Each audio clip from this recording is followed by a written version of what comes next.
So what's the next step with the future of vending machines? Are you going to be the next innovative invention for machines, or are you just going to be the consumer? Like, is this always going to be your forever business? Okay. Like, how long will this carry on, as a business for you? All right.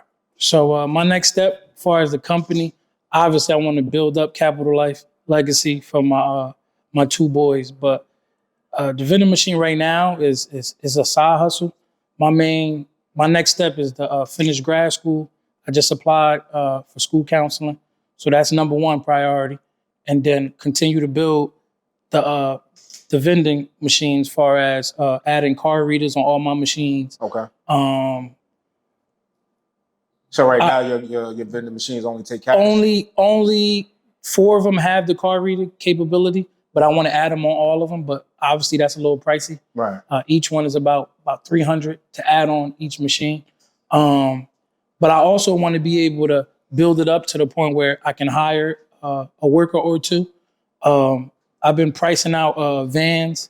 So my goal with income tax is to buy a Capital Life van, get a wrap, get it decked out so I could transfer the product back and forth. But my end goal by the end of this year is to hire somebody to take care of my baby. But when my boys get older, we putting them to work. Right. So everything I do for them. And obviously, it's Capital Life Legacy for the two boys. And that's the name of your company, Capital Life Legacy? Capital Life Vending Legacy. Yep. Vending Legacy. Yeah. Legacy is an important thing, especially with having two boys coming up.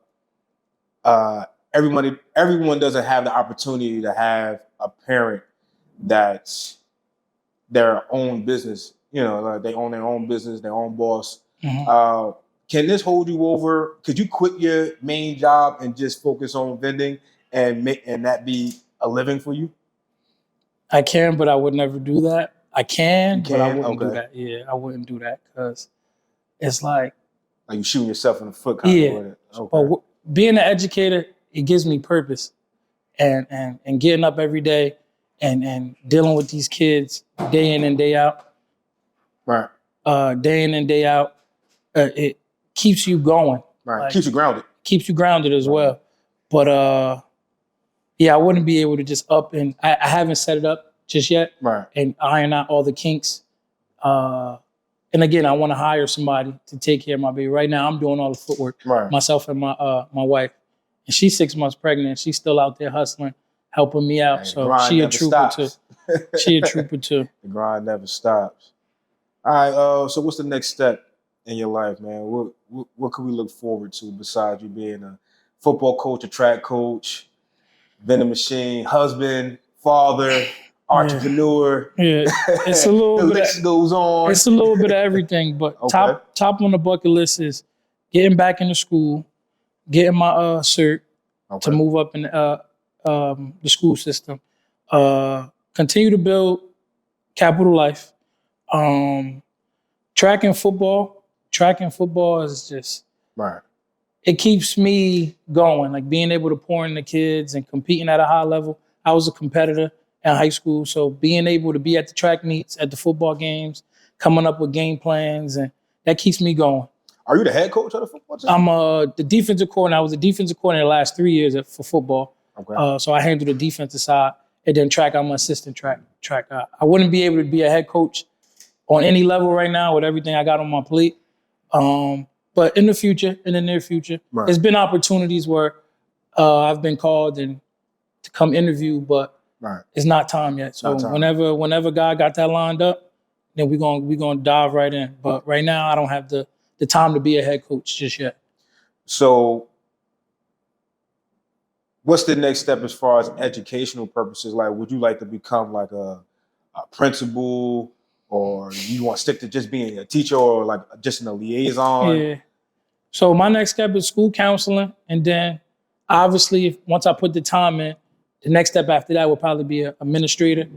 I got a lot of good role models that work here that help me out to just in the building and outside. So after school counseling, it'll probably definitely be like administrator, vice principal. I don't think I want to sign up for a principal of a school. Right. Seeing what our principal goes through, I'm not ready for that.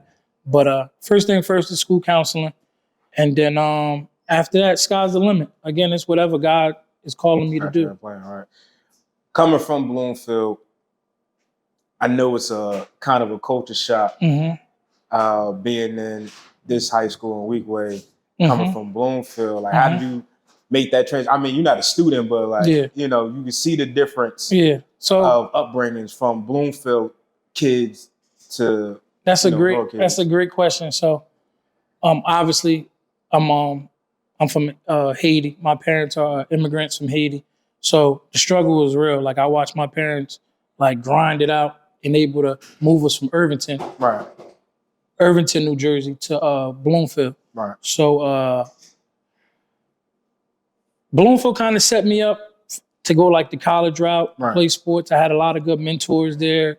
Jason Tizio, Anthony Lambo, Mike Carter, Jermaine Johnson. I had a lot of good guys that I could call to this day, and they'll help me out. But I started off with the subcert at Bloomfield. Okay. I worked there for about a week, and I just realized I wasn't needed. The demographics is different. Right. So once I got to the elementary school around the corner, Carver, it put me straight to work. Right. Chasing kids. And when I said the hell with this a few times, and I ain't about to do this no more, I had Thomas, I had Strumolo, I had Salam to tell me like, nah, bro, you need it here. Like, I had a couple guys like, yo, hurry up and go back to school. But back then I was hard-headed. I was stuck in my ways.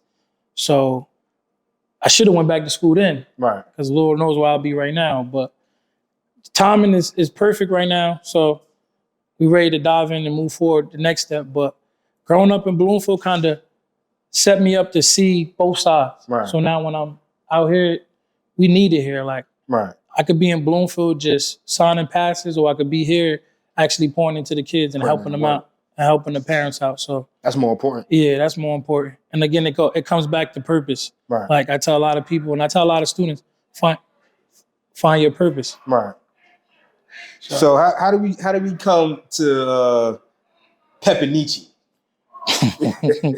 I'm gonna kill Jerome. So when I met your brother, back in 6th grade, we were playing football, Little League, William Foley football, and one of the coaches, the defensive coordinator, seen my speed, and he named me after a soccer player, Pep something. So everybody's been calling me Pep ever since then, or Pt.2, whatever. That's the soccer player's name, Pt.2. But everybody wear a lot of Pepe too, man. Yeah, back in the day, Pepe, Echo, all that nonsense. Right. You couldn't pay me to wear it now. Right. But yeah, that's how I got that nickname. Right. All right. It was a good interview, man. It's a pleasure. It's an honor for me. You know, I was super excited about this. I feel like people need to hear your story and to see the work that you're putting in the community. You know, you're not just for self, you're for a lot of people, and especially for these kids. And I'm happy and I'm proud of you and what you're doing, man. Appreciate it. You're going to make me cry, man. Nah, don't cry, man. Don't cry. Hey, let me get it. Hold on. Let me zoom in on it. You do cry. He was on the ground with Big Green 201 and... Marc, Polynice. All right, we out.